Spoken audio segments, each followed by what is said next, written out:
there's two things that are happening. A lot of times when I would say, oh, I'm the richest black man, it would be a defense that I would use for the mental health conversation. To say, oh, you guys say I'm crazy, but look at this, I made money. But that is not godlike to be showing off. So if it's not godlike, then God will take that, because it's all the church's money, right? So what's happening right now is I'm being humbled. Another thing that's happening is by me being burned to the flesh every single day, it's actually proving what I had to say. So when I went to the mediation, what I want to say is, like, black people are like, okay, Lex Friedman got you to apologize, Pierce Morgan got you to apologize to the Jews, but you never apologized to us about the George Floyd comment that made us feel bad. Now the thing is, okay, JFK, they got a lot of documentaries about how it happened. So we can argue about how it happened, which I like the fact that we can do that. But regardless, when I see that video as a black person, it hurts my feelings.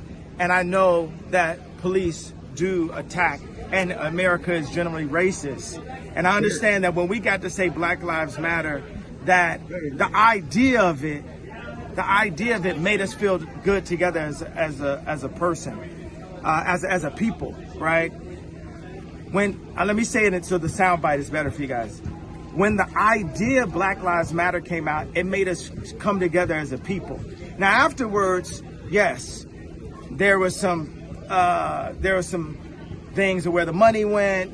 There were some things where it was used in order to push us to the Democratic vote. There were people behind it involved. That happened. But the general feeling, so when I said that and I questioned the death of George Floyd, it hurt my people. It hurt the black people. So I want to apologize to hurting them, because right now God has shown me by what Adidas is doing and by what the media is doing, I know how it feels to have a knee on my neck now.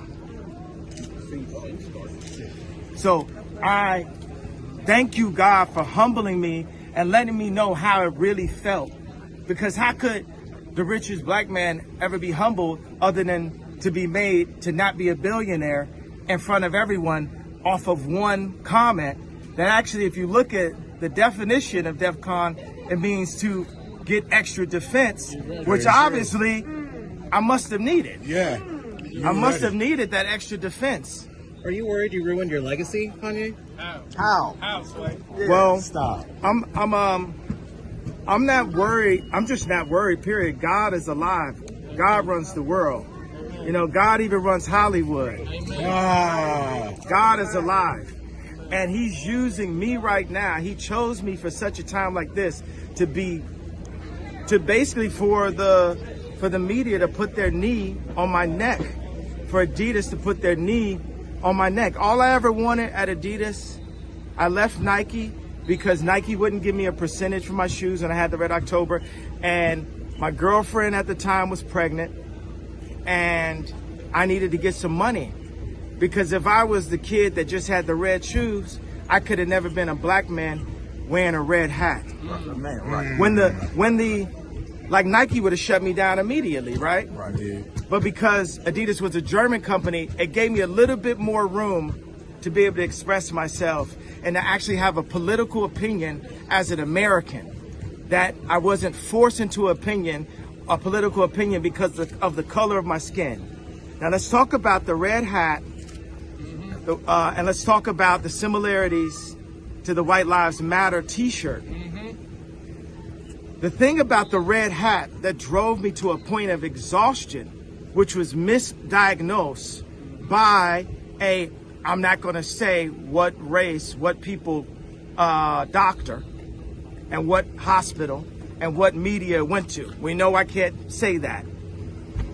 It was a Jewish doctor that diagnosed me of having a disorder that would have had me on medication right now.